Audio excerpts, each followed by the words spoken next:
vitória e derrota. Conselho de Argland. Então tudo estará resolvido, direcionaremos o comércio para o sul através de Restize, e ofereceremos negócios selecionados aos comerciantes em Irrantel, e compensaremos nossos comerciantes por todos os descontos que eles oferecerem aos seus homólogos de lá, especialmente o governo do Rei Feiticeiro. Houve uma rodada de acordos à medida que a medida final era aprovada, uma por uma, os documentos elaborados, e os avisos enviados a todos os comerciantes que iam para o sul. Tudo correu bem durante várias semanas, até que começaram a chegar relatos de algo inesperado. Os comerciantes que há muito passavam por extensos sistemas rodoviários, engajados no comércio ao longo do caminho, começaram a enfrentar problemas que não estavam em questão antes. Especificamente, encontraram taxas que não existiam anteriormente, leis que faziam pouco sentido, mas que se tornaram caras e difíceis de compensar antes de serem aprovadas aparentemente aleatoriamente pelos jovens chefes de muitas casas nobres, e por vezes comerciantes eram presos durante dias ou semanas por acusações triviais. Às vezes os seus bens eram confiscados como resultado de alguma pequena transgressão que pode não ter existido, ou da qual ninguém nunca tinha ouvido falar. À medida que estes relatórios começaram a chegar ao Conselho, o governo começou a enviar perguntas ao reino Restize, perguntando sobre a causa desta súbita hostilidade aos seus comerciantes. Nem sempre tiveram um bom relacionamento no que diz respeito à troca de mercadorias. Os comerciantes de Restize não foram sempre recebidos com educação e respeito pelos seus esforços e contribuição para a melhoria de ambas as nações.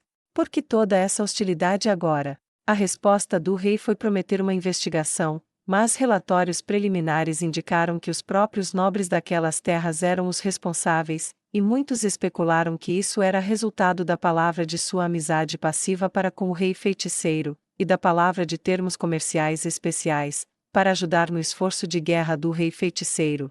O Conselho de Argland apelou ou um mediador imparcial.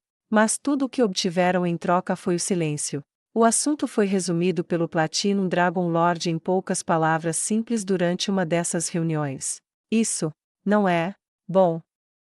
Fora da cidade de Kazaga, reino sagrado de Roble. Skana estava animada, eles incendiaram 8 armazéns nos últimos 12 dias, confiscaram a maior parte dos grãos, e distribuíram o resto aos cidadãos das próprias cidades, e agora estavam prestes a fazer essa nona. Ela formou suas fileiras fora da pequena cidade de Kazaga.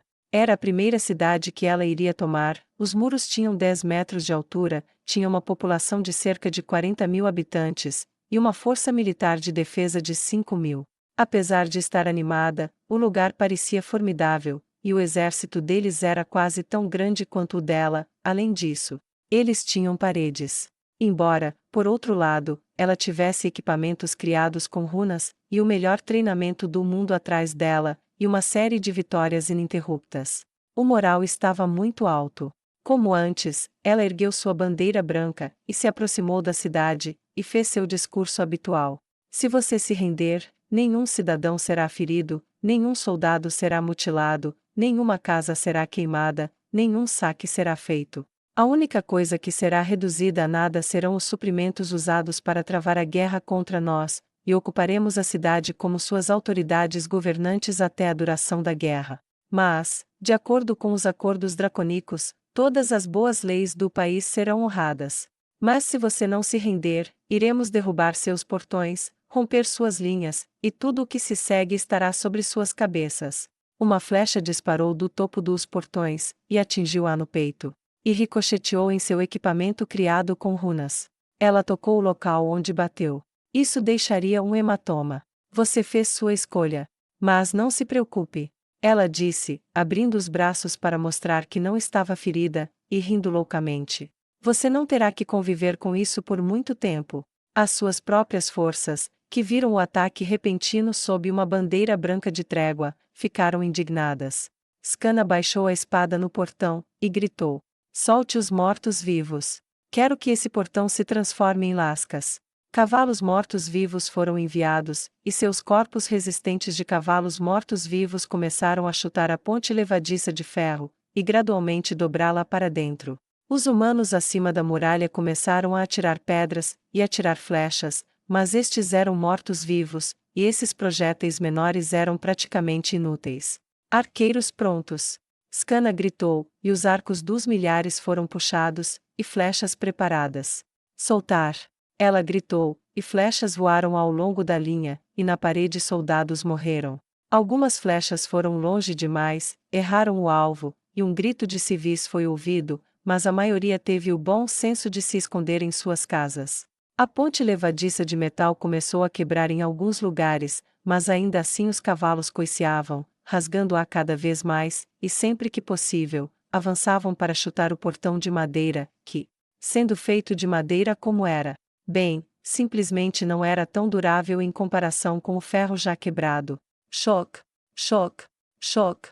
O barulho ressoou como o tic-tac de um relógio enquanto a madeira era despedaçada pedaço por pedaço. Quando buracos começaram a aparecer, lanças foram enfiadas neles para atingir os mortos-vivos, mas eles simplesmente não conseguiam atacar bem sem a capacidade de ver o que estavam tentando acertar.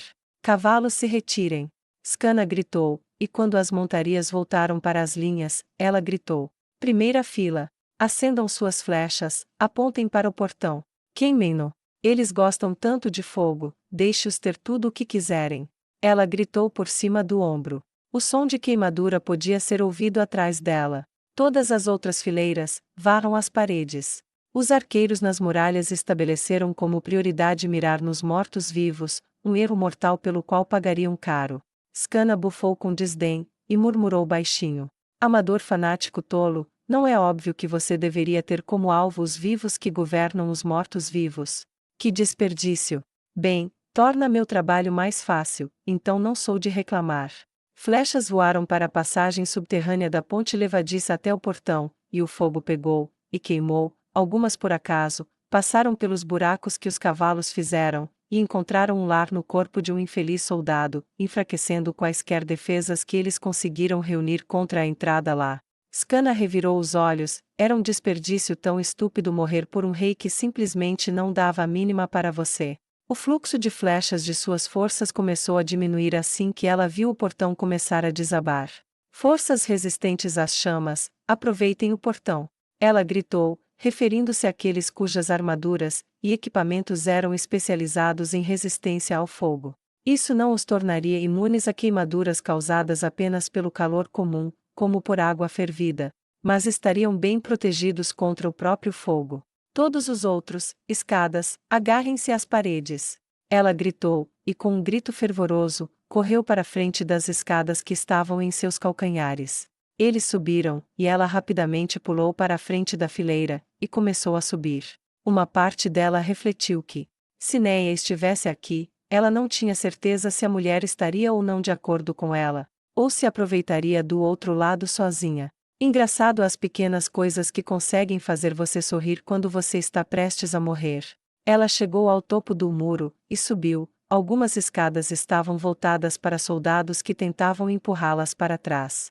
No entanto, elas estavam equipados com um recurso único que confundiu os defensores que não estavam familiarizados com ele. No topo de cada escada havia um par giratório de braços com garras horizontais de adamantita nas pontas. Esses braços, por sua vez, eram conectados a um sistema de tração na base quando puxados, giravam rapidamente os braços para o lado, e as garras horizontais seriam então ser presa contra a pedra. Então, na base, o puxão seria preso por uma estaca na escada, de modo que o braço não pudesse simplesmente ser girado para trás.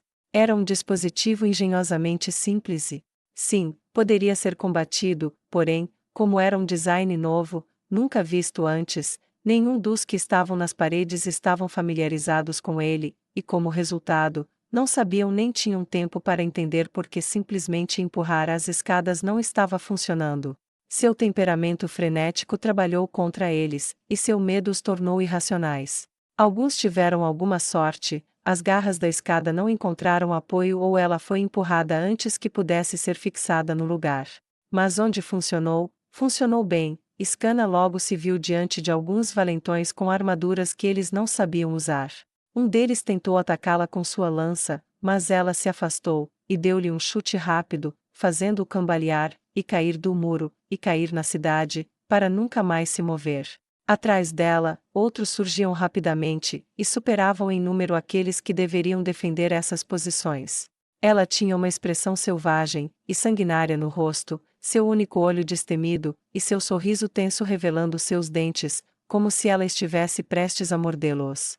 Ela lambeu os lábios como se fossem comida sendo servida para ela, e ela correu com um grito de guerra valquiriano para a alma infeliz mais próxima, que perdeu a cabeça por causa do ataque furioso, e seus companheiros se retiraram em desordem enquanto os seguidores de Skana se moviam atrás dela. Sua técnica de espada de uma mão que combinava habilidades de monge e contra-ataques provou ser muito eficaz contra aqueles que tinham treinamento e equipamento mais fracos, e números muito reduzidos. O muro caiu poucos minutos depois da escada ter sido levantada, e as forças militares da cidade começaram a retirar-se para o que acreditavam serem posições mais defensáveis ao longo das estradas. Chame as montarias. Carga de cavalaria. Ela gritou, e dezenas de soldados voltaram pelo portão caído, onde um punhado de homens havia morrido, chamados de cavalos mortos-vivos. As montarias incansáveis e destemidas eram perfeitas para esta tarefa, e os soldados correram de volta para a frente, com espadas em punho, e inclinando-se. As montarias mortas-vivas eram dos próprios estábulos do inferno, e da formação improvisada de lanças que as forças astracianas pretendiam usar para evitar um ataque, e que teria funcionado contra feras vivas que temeriam ser empaladas. Se transformou em uma lombada de sangue e infortúnio. Atrás daqueles cavalos veio a infantaria sob o comando de Skana, e eles perseguiram as forças militares restantes profundamente na pequena cidade até chegarem ao quartel-general militar. Cerca de 1.500 forças inimigas sobreviveram até aquele ponto da luta, e eles tinham escolhido aquele lugar para se posicionar. As fileiras de Skana começaram a se formar, dispostas em fileiras disciplinadas contra a milícia da cidade. Um homem corpulento com uma barba espessa e um martelo pesado estava no centro delas, e ao lado dele um homem de aparência mais velha com uma túnica sacerdotal. Skana deu um passo à frente, os dois lados se entreolharam através do caminho aberto de pedra, separados por não mais de 15 metros, as forças da cidade em sua maioria armadas com lanças de madeira com pontas de ferro ou aço, ou espadas curtas, e escudos, equipamento padrão. O maior sujeito parecia ter algum equipamento encantado com ele, mas ela tinha certeza de que não era nada comparado ao que ela possuía. Entreguem suas forças, e deponham as armas. Skana disse enquanto se aproximava. Se você fizer isso, pouparei todos vocês. O sangue escorria de seu rosto, cercando seu olho bom, e dando a seu rosto já temível uma qualidade ainda mais aterrorizante. Mas o sangue também escorria de sua espada, o sangue manchava sua armadura, e seus passos à frente deixavam marcas de botas sangrentas atrás dela. Simplificando, se não fosse pela reputação que ela havia estabelecido através da destruição limitada, de antes, ela não teria apresentado um rosto muito confiável naquele momento. Eu nunca seguirei os mortos-vivos. Servi sob o comando de Remédios Custódio, lutei por este país. Você e sua espécie estão nos vendendo, abandonando os deuses, nossos costumes, nossas tradições. Estarei morto antes de me submeter a gente como você. Ele estalou, e cuspiu na pedra que separava a distância entre eles. Voltem para os deuses, meus filhos. O velho disse suavemente. Por favor. Eles são misericordiosos, vocês não devem seguir esse caminho maligno. Seus olhos estavam quentes, ele estendeu as mãos convidativamente, como se estivesse chamando um neto para ele. Skana olhou para ele incrédula. Misericordiosos. Eu vi o que os deuses fizeram quando seus altares foram transformados em mesas de jantar para devorar as crianças deste país.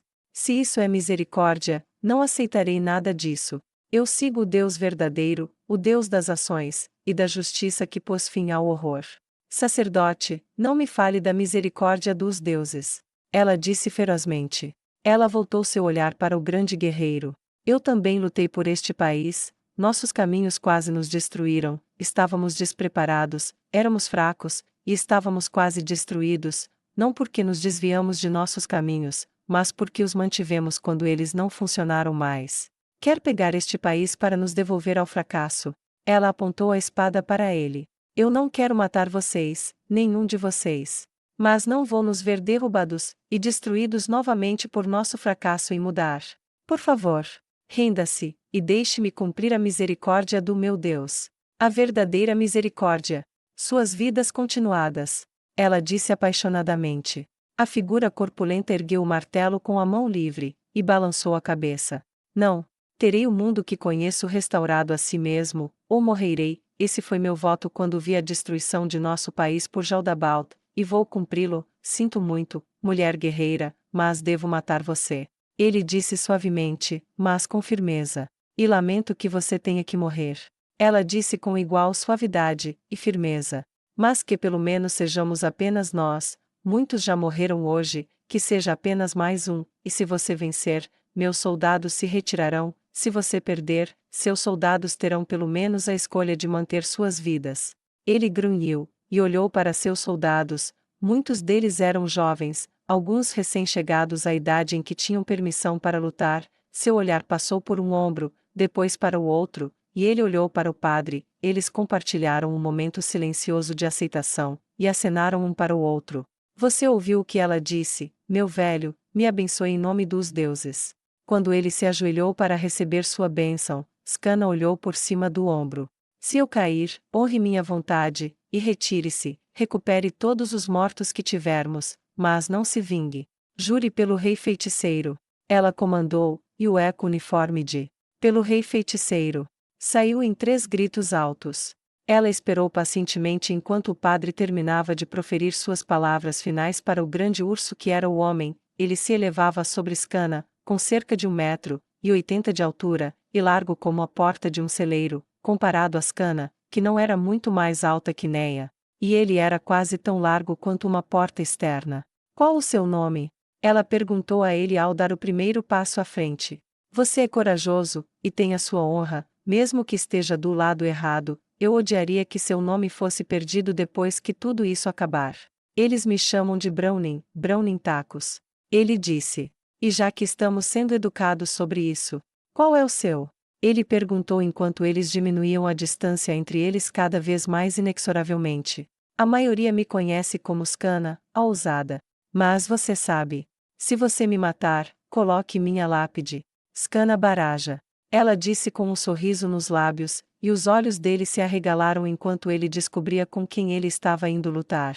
Foi para seu crédito que o conhecimento de seu famoso oponente não fez nada para sua disposição de lutar, e seu martelo balançou para o lado em um golpe que teria facilmente esmagado um crânio, mas Scana se abaixou, e tentou se lançar para um ataque na sua parte inferior do corpo, apenas para ele seguir o giro de seu martelo para trás com o impulso, tirando-o do alcance, e depois para frente enquanto ele o levantava, e tentava derrubá-lo na cabeça dela.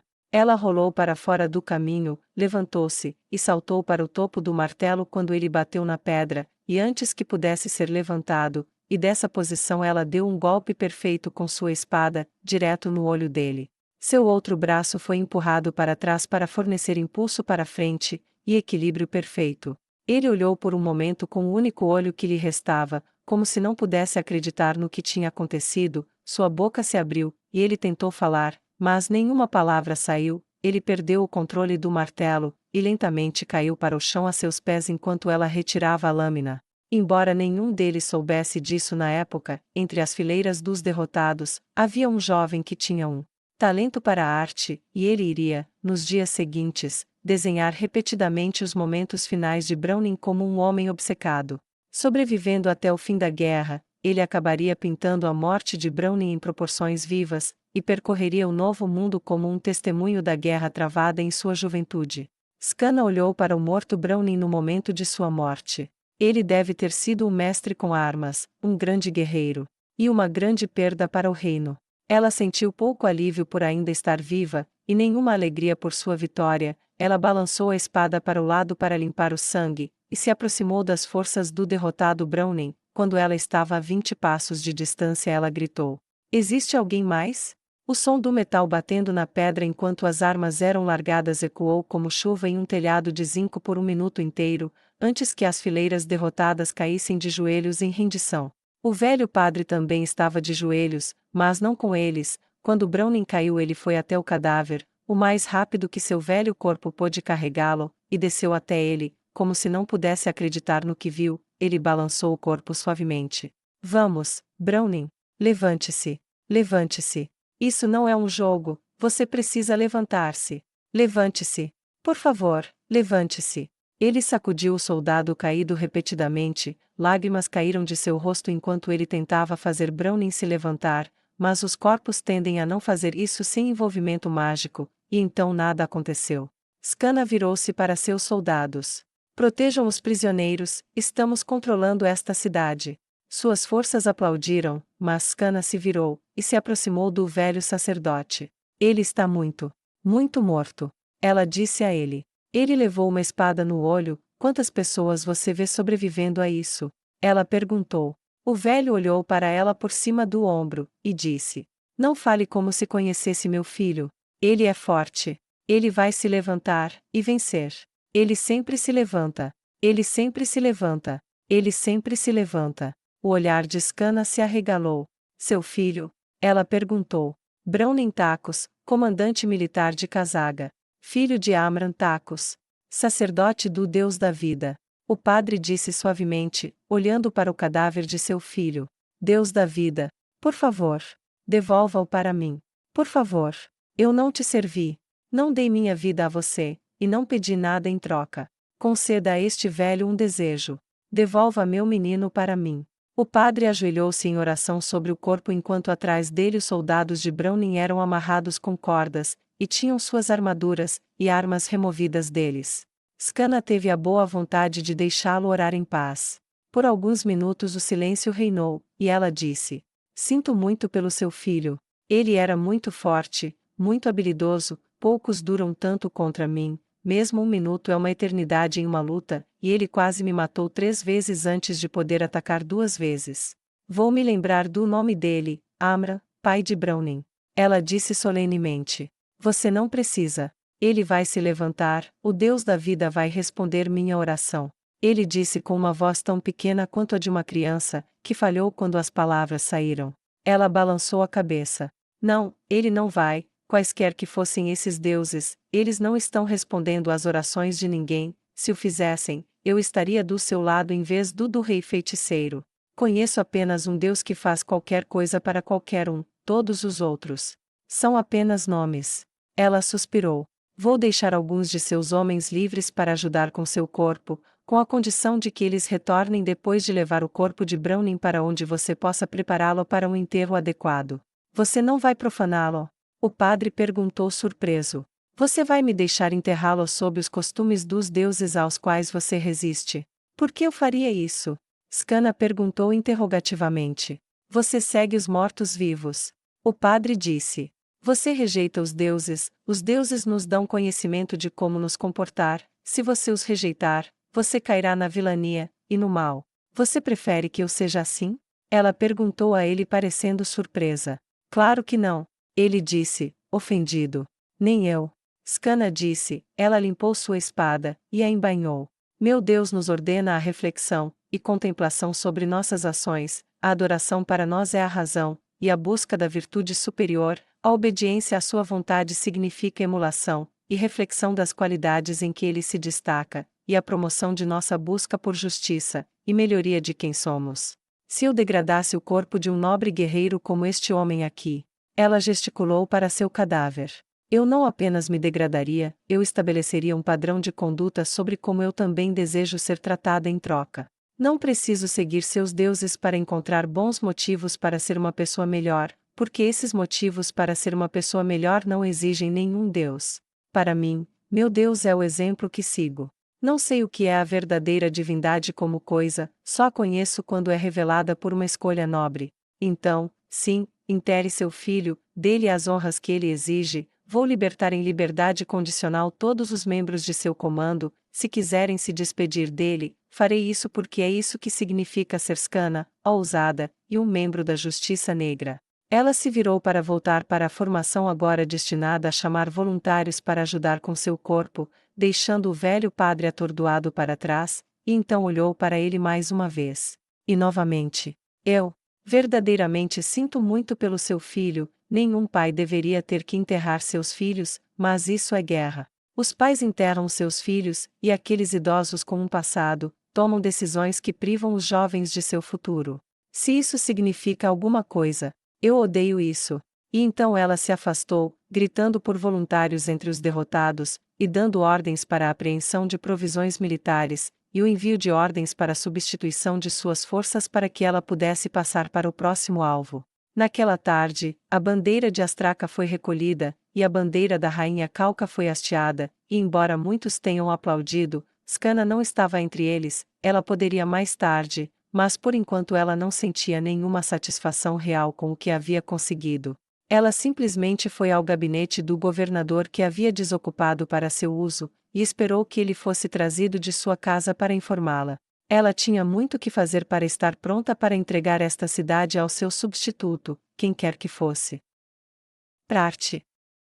Neia examinou a lista pela terceira vez. Havia 30.000 flechas feitas, e espadas suficientes para substituir cada uma delas pelo menos uma vez se alguma quebrasse. A maioria das armas disponíveis eram artes rúnicas, e eles entregavam 25.000 soldados em armas. Com mais chegando o tempo todo. Ela olhou para a carta de Skana. Para olhos destreinados, parecia clínico, mas Neia conhecia sua amante como ela não conhecia nenhuma outra pessoa na vida, e foram as pequenas escolhas de palavras que mostraram que ela estava sofrendo por suas ações, que a realidade da guerra, e as perdas sofridas eram dolorosas, e que embora aqueles que estão no poder possam falar da necessidade de sacrifício em tempos difíceis para conquistar um futuro melhor, eles fariam bem em pensar muito, e muito sobre se tal momento existia. Ela reservou um tempo para escrever em resposta, prometendo que todos os dias estavam sendo lembradas, e que sua falta era muito sentida, e o que é mais importante, prometendo que um dia, muito em breve, elas levantariam uma xícara juntas em Auburns. Quando isso foi despachado, ela virou-se para outro documento, esfregou a testa, e soltou um suspiro, e disse suavemente: os bardos nunca cantam sobre esta parte da guerra. E num momento inspirado ela cantou suavemente para si mesma. E a pequena, e cansada Neia escreveu mais um bilhete. Ela tentou, e tentou, mas o papel empilhou-se até parecer que poderia cair, e ela morreria. A tinta ficou preta, e não lhe deu folga. Enquanto ela tentava ler mais uma coisa. Mas quando tudo terminou ela não conseguiu se divertir. Porque os cortes de papel doíam pra caralho. Ela riu um pouco, e balançou a cabeça, decidindo aproveitar o pouco de humor que faltava hoje em dia, e leu o relatório sobre os espiões capturados. 2 foram pegos entrando na cidade, e um foi pego os ajudando. Ironicamente, eles foram pegos porque tentaram se vestir como sacerdotes da justiça negra. Quando todos os sacerdotes estavam no templo, e aquele que os ajudava foi pego porque estava vestido como um soldado da justiça negra, mas não tinha runas em seus equipamentos. Ao ler isso, ela decidiu que a melhor maneira de se preparar contra tais coisas era um posicionamento coordenado. Ela desenhou o mapa da cidade, e colocou o quadrado sobre ele com um lápis fino, depois rotulou cada grade, e determinou quantos soldados seriam designados para cada área, e esse grupo só executaria tarefas naquela zona. Além disso, cada grupo seria identificado por uma etiqueta identificando sua coordenada de grade mais um número, e uma identificação de turno. Desta forma, os grandes números poderiam ser identificados mais facilmente. E um grupo fora do lugar seria facilmente identificável. Além disso, ela elaborou novas regras ditando que um soldado considerado suspeito por 2 ou mais poderia receber ordens de ser escoltado até sua suposta posição para ser identificado por seus camaradas antes de retomar sua caminhada para onde quer que estivessem indo. Era pesado, mas os falsos soldados eram perigosos demais para serem ignorados. Ela imaginou alguém abrindo o portão para um exército de 100.000 fanáticos seguindo remédios. Era terrível pensar nisso. Ela estremeceu, e entregou-o ao seu auxiliar, e então passou para a próxima nota. Auburns.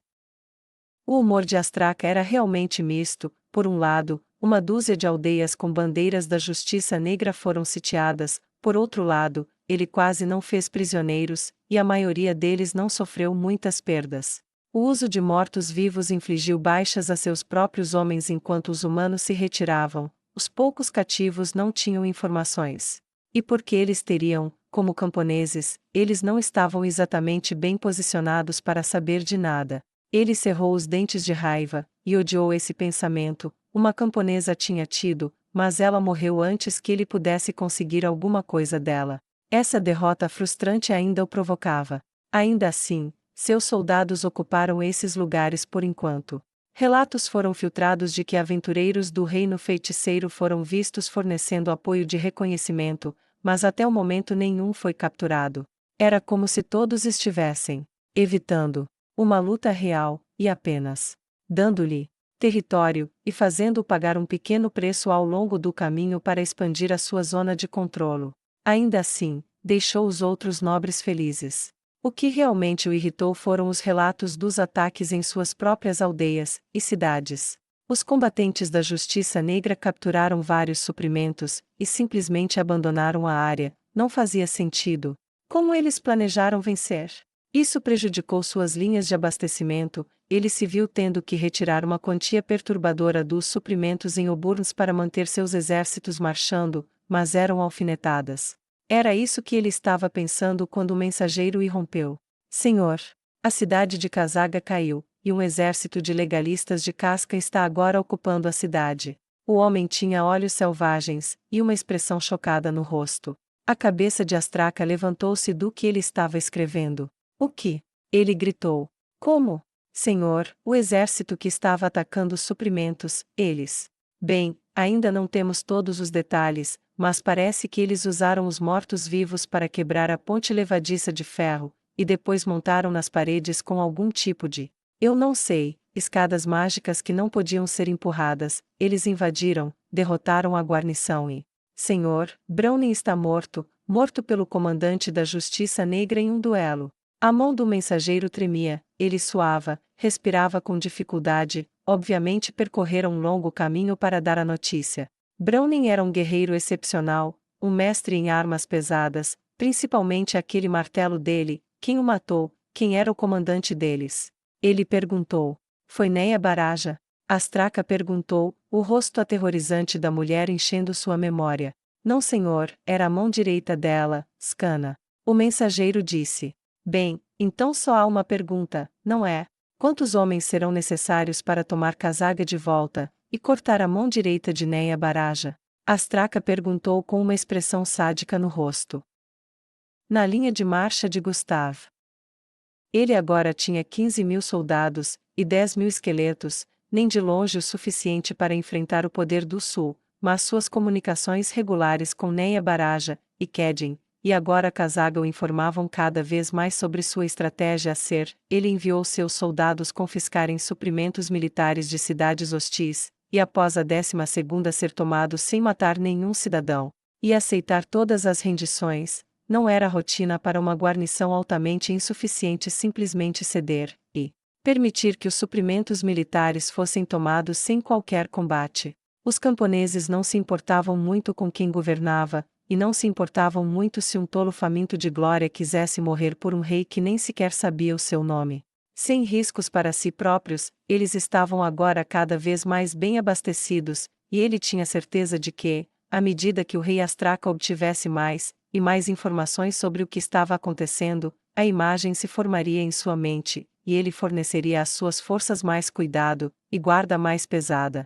Por enquanto, Gustavo evitava batalhas campais, eliminava batedores com bastante facilidade, mas mantinha seus soldados bem longe de qualquer batalha que não pudessem vencer facilmente, e mantinha os olhos na linha de marcha que Remédios Custódio e seus aliados usariam através da fronteira. Não foi nenhuma surpresa então, quando ele os viu. Bem, não deveria ter sido uma surpresa, e talvez não fosse, mas foi inspirador. Ele viu uma linha de soldados estendida por quilômetros, que deviam ser de Remédios, e dos nobres do sul, e da teocracia Slane marchando juntos. A invasão do norte havia começado. Fronteira da teocracia Slane. A general Eyre se sentia tão nervosa quanto na noite em que desistiu de sua inocência com o marido. Aquela experiência desastrada e gentil de aprendizado que ela compartilhou com ele tinha sido linda. Ela estava com medo de fazer algo errado, de estragar qualquer coisa. E em retrospecto, quando ela olhou para trás, ele deve ter sentido o mesmo. Quando a luz da vela por si só mostrou a nudez um para o outro, foi estressante, mas lindo. A prática realmente foi perfeita, e seu trabalho com poções rendeu alguns resultados maravilhosos nessa área. Agora, como então, ela se sentia nua, mas isso não era bonito, e ela estava completamente vestida. Ela usava uma armadura simples de tecido, roupas de aparência rica, o tipo de coisa com a qual uma imperatriz poderia se enfeitar, mas ela não era uma imperatriz, e isso não era roupas comuns. Ela manteve um olhar duro para esconder seu nervosismo por liderar um exército. Esse era um outro tipo de inocência que ela iria perder, e os erros não seriam estranhos, seriam letais.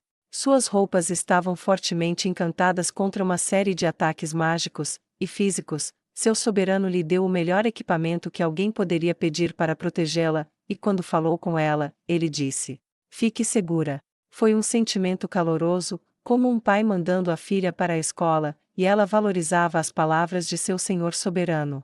"Querido Sam," ela disse ao estrategista Goblin, "faz algum tempo que não vejo nenhum de nossos batedores retornar. Devo me preocupar?" Ela perguntou. Ele riu como um velho rangente, e acariciou sua longa barba branca, e disse: "Não, ainda não, pois agora fortificamos nossa posição. Precisamos preparar este lugar para guardar nossos suprimentos. Precisaremos de todos eles para a invasão. Mas não espere que eles simplesmente nos deixem. Devemos derrotar seu primeiro exército aqui, pois agora é suficiente que nossos batedores os encontrem, e então saberemos como manipulá-los. Além disso, o rei feiticeiro nos instruiu a esperar aqui até que ele chame. Entendo que ele quer falar com todos os comandantes antes de partirmos para a ofensiva." "Eu entendo," ela disse, e manteve um olhar determinado em seu rosto, e apertou ainda mais as rédeas. "É difícil acreditar que algum dia fui camponês." Ela disse com um suspiro pesado. "Lord Ains faz reis de tolos, e reis de camponeses. Nada é o que parece, e tudo fica melhor depois que ele toca nisso. Não se preocupe com o que você foi, preocupe-se com o que você pode ser, minha querida general, e seja o melhor que puder nisso, e ficaremos bem. Você tem um dos melhores exércitos que o mundo já viu nas suas costas, e eu não gostaria de estar no seu caminho quando chegar a hora." Ele disse, e terminou com uma risada calorosa. "Suponho que você esteja certo." Ela disse. "Devo confiar que meu senhor sabe o que está fazendo, afinal, Lord Ains nunca está errado." Ela disse com firmeza. Perto de Irrantel. O general Nimble e o imperador Girkniv estavam a apenas alguns quilômetros da cidade. Eles passaram por uma dúzia de aldeias no caminho. Todas elas tinham uma proteção considerável na forma de belas paredes de pedra. A maioria das paredes tinha soldados, e nem todos aqueles soldados eram humanos. Havia homens estranhos que pareciam cabras, havia anões, havia minotauros, e até Zer. Os mortos-vivos padrão também não faltavam, onde, por padrão, ele se referia aos lendários Cavaleiros da Morte, e os trabalhadores esqueléticos estavam por toda parte. "Estamos quase chegando ao senhor da cidade, devemos chegar lá amanhã de manhã, mas posso perguntar, agora que estamos quase lá, o que você achou do que viu?" Nimble perguntou. "Acho que vi o futuro." Girkniv disse simplesmente. "Estamos olhando para o mundo que está por vir, e estou mais do que um pouco impressionado. Crianças protegidas por guardas mortos-vivos imbatíveis, humanos e demi-humanos trabalhando cooperativamente, trabalho morto-vivo libertando os camponeses do trabalho árduo e de vidas curtas." Ele suspirou. "General Nimble, você me conhece há muito tempo. Sou um bom imperador? O segundo melhor que já vi." Ele disse a verdade. Girkniv riu.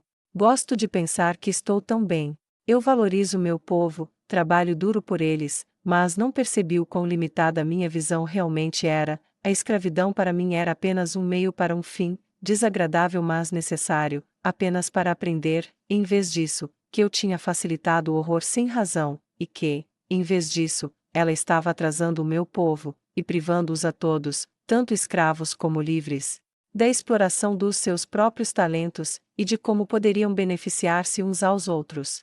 O que foi feito pelo rei feiticeiro, é impossível não se sentir uma figura de segunda categoria esquecida pela história logo após o funeral. Tudo o que podemos fazer é imitá-lo, e talvez isso seja sabedoria suficiente. Qual a sua opinião, General Nimble?"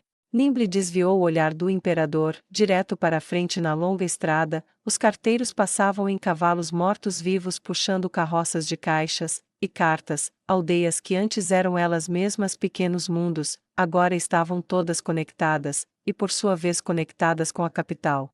Um grupo de aventureiros passou, 5 deles, 2 mulheres e 3 homens. Eles usavam placas de ferro, mas tinham equipamentos que antigamente exigiriam pelo menos o nível de mitoril para serem comprados. Ao lado da estrada havia um anão supervisionando um grupo de mortos-vivos que estavam construindo uma área de descanso. Sem surpresa, havia um grupo de humanos aproveitando isso, construindo pousadas e outras estações de abastecimento para aproveitar as necessidades dos viajantes. Eu concordo com o senhor. Você se lembra, eu estava lá nas planícies Katze, vi o que ele fez, ele matou todas aquelas pessoas. Mas ele realmente disse que queria ter cautela ao não nos matar. Ele pensou sobre como isso afetaria você. Ele não parece sentir culpa ou remorso, mas ao mesmo tempo também não parece desejar machucar ninguém. Não posso deixar de pensar se ele não tivesse ido, e se nós não tivéssemos pedido para usar aquele feitiço, ele teria usado um menos letal. Não que eu te culpe. Você não sabia. Ninguém sabia. Ninguém poderia saber exatamente do que ele era capaz naquele momento. Mas quando olho em volta para o que ele faz quando não precisa derrubar a oposição, eu me pergunto por que alguém iria ficar em seu caminho? Seria como um homem faminto implorando por comida, rejeitando o convite para um banquete por causa de alguma aversão inútil ao anfitrião. No final do dia, acho que vamos tornar o mundo melhor do que o encontramos seguindo-o, e se eu viver minha vida fazendo isso, bem, terá sido uma vida que vale a pena ser vivida. Jirkniv deu um tapinha nas costas dele, um gesto raro e familiar. Bem, sentirei sua falta quando vier a aposentar, disse o general Nimble. Montanhas dos Anões. O general Zarizu sentia falta do lago, mas tinha que admitir que a vista era de tirar o fôlego. Ele ficou observando enquanto eles reuniam suas forças e protegiam as entradas em torno de mais passagens nas montanhas, mas mais do que isso, ele tinha suas forças Quagoa e suas forças anãs, tanto dentro de seu exército quanto de dentro da cidade, cavando continuamente, com suas habilidades que eram brincadeira de criança. E à medida que retiravam pedras ele aumentava suas fortificações. Os gigantes de gelo que ele tinha sob seu comando foram capazes de transportar enormes quantidades de entulho para longe do local de trabalho, e os túneis subterrâneos progrediam continuamente. Em breve não só os melhores caminhos se tornariam intransitáveis, mas também, por ordem do seu mestre, ele poderia invadir Restize à vontade em qualquer lugar ao longo do leste. Reino Restize. Philip se sentiu ótimo. O tesouro apreendido de todos aqueles comerciantes estúpidos de Argland tinha sido mais valioso do que todo o seu patrimônio, e isso lhe serviu bem por não terem feito acordos com ele, ao invés de dar ao rei feiticeiro. Além do mais, ele foi capaz de iniciar escaramuças em todos os lugares graças ao excesso do rei Zanak. Isso irritou todos os nobres, e quando Filipe começou a se rebelar com sua recusa total, e depois escalou para a resistência violenta, outros se aglomeraram em sua direção. As escaramuças tornaram-se batalhas, e onde quer que ele fosse, a vitória seguia. A facção real nem estava tentando lutar. Para os tolos, isso era muito inteligente, afinal ele era o rei Filipe, nenhuma mulher não o queria, nenhum nobre não o invejava, e nenhuma coroa poderia ser negada a ele. Ele era um gênio militar, e estava destinado a esculpir seu nome na rocha da história para sempre. Ele sorriu ao pensar em toda a sua grandeza, e chamou sua cortesã favorita. Aquela que uma forneceu foi muito boa em fornecer-lhe a liberação que ele precisava dela apenas por um minuto. Além disso, ela se apegava a cada palavra sua durante todo o tempo. E ela sempre ia embora quando ele mandava. O que mais ele poderia pedir de uma mulher? Reino Dracônico.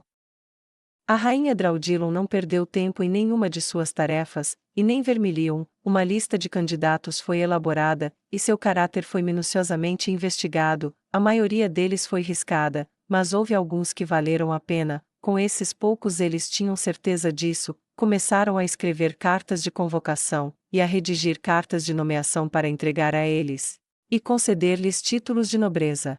Da mesma forma, no dia seguinte à partida do rei feiticeiro, e aquela fúria que ele permitiu destruir Lancoptra, ela respondeu enviando companhias inteiras de soldados para tomar os terrenos e propriedades dos nobres. Aqueles que resistiram foram imediatamente presos. Alguns foram mortos durante o processo, mas a maioria caiu sem lutar. O grande expurgo da nobreza estava em andamento. Houve alguns guardas hesitantes em obedecer à ordem de atacar a nobreza, e para deixar claro, ela os acompanhou até o pátio. Os pedaços de carne dos falecidos haviam permanecido, assim como o corpo de Lancôptera. Enquanto eles olhavam boquiabertos para a visão sangrenta, ela se virou para eles, e explicou a nova realidade. Ela apontou para o cadáver de Lancôptera. Aquele foi Lancôptera, você conhece ele pela reputação, presumo. Uma série de acenos de cabeça, todos desagradáveis, saudaram sua pergunta. Ontem o rei feiticeiro visitou, ele trouxe consigo uma fúria, um demônio de vingança. Ela pegou Lancôptera, levou-o para o alto, e o despedaçou, e o deixou cair onde ele está agora. Ela deu uma risada linda, mas deixados aqui cobertos de sangue. Aquelas outras manchas que você vê nas depressões da pedra. São outros nobres, esses foram mortos pelo rei feiticeiro, ele os matou apenas com a pressão de seu poder, agora eles são apenas mingau de carne. A razão pela qual todos eles estão mortos é porque eles participaram pessoalmente do roubo de um de seus servos, roubando-lhe uma recompensa pelo serviço que ela prestou a ele enquanto agia em nosso nome contra os homens-fera. Prometeu revisitar este reino novamente se a corrupção persistir. Eu não quero que ele volte para esse propósito. A menos que você queira ir, e se opor à vontade dele, você obedecerá à minha ordem, expurgaremos os nobres, e construiremos um sistema inteiramente novo sobre as cinzas do antigo. Ela falou. Não houve dúvidas, e eles saíram para fazer o que? No canto de suas mentes, a maioria deles queria fazer de qualquer maneira.